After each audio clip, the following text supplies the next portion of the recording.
You're listening to Mindful Matters, an educational series about the art and science of being present, hosted by Bruce. Let's take a breath together. Welcome back to Mindful Matters. Excuse me. Being mindful matters. I have a subject here that is important to me. Stigma and addiction. Stigma and addiction. In case you don't know what stigma is, stigma. Stigma means negative labels, stereotypes, and judgments placed on a person because of a behavior, condition, or identity. In addiction, stigma specifically refers to the harmful beliefs that addiction is a moral failure, a choice, or a character flaw, rather than a treatable medical condition. What stigma is: negative labeling, stereotyping, discrimination. What stigma does: create shame, prevents treatment. Okay, many may avoid help because of fear of judgment, and it worsens health outcomes, and it reinforces stereotypes. Types of stigma: social, self-stigma, structural. Structural stigma is laws, policies, or systems that punish or exclude people with SUD. Imagine that. The core truth: addiction is not a moral failure. It's a chronic, treatable medical condition involving genetics, environment, and brain circuitry. But stigma makes people believe otherwise. Very sad. Very sad.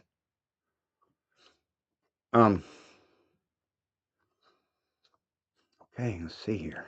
I figured I'd give the definition of stigma in addiction.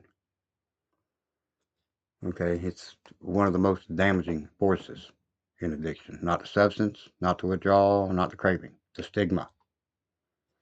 It's a quiet, heavy shame that tells a person they're broken, weak, or morally flawed. And that shame becomes a barrier, thicker than any locked door. Okay, what stigma really is: it's a social judgment that becomes a personal identity. Okay, it can sound like addicts can't be trusted. They did this to themselves. They're just choosing drugs over their family. Okay, but stigma isn't just an option, it's a psychological wound.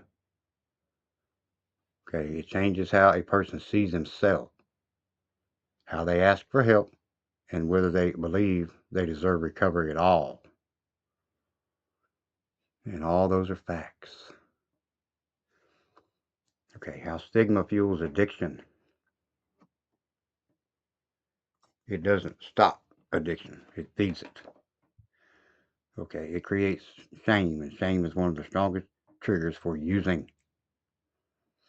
It pushes people into secrecy, and secrecy is where addiction grows. It makes people avoid treatment because they fear judgment. It convinces them they're unworthy of help, so they don't reach out. The brain under stigma goes into survival mode, and substances become the fastest escape from emotional pain. The fastest escape from emotional pain. The neuroscience behind stigma. When someone feels judged or rejected, the brain activates, the same pain centers as physical injury.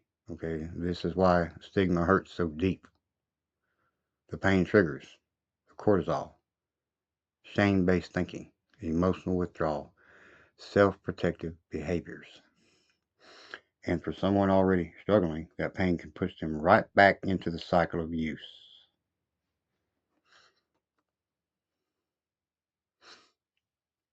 Stigma in families and communities.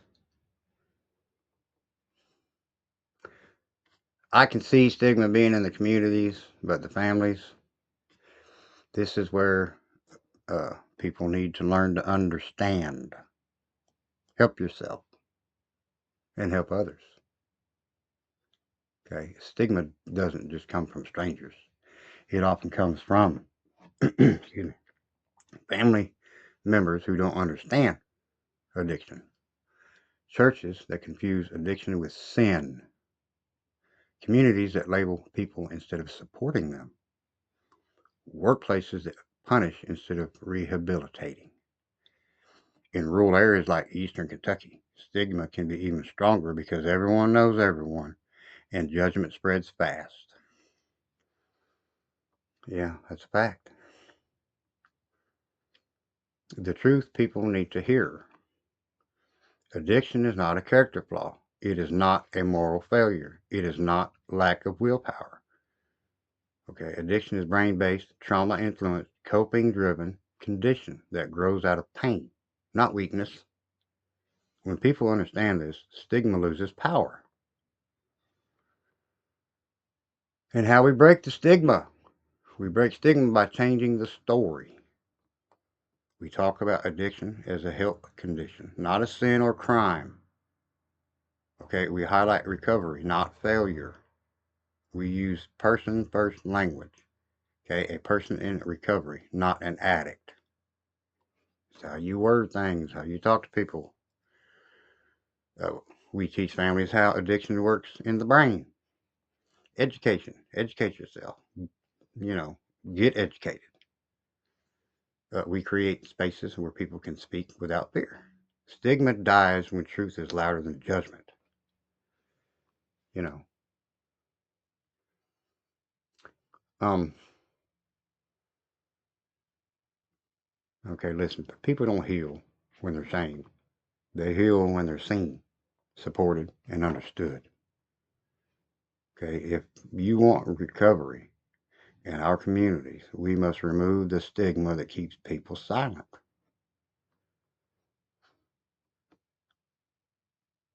Understanding. Educate yourself to learn and understand. Okay? Don't stigmatize. Help. Help yourself, help others. There's nothing wrong with that. Have a good day. Stay safe and peaceful.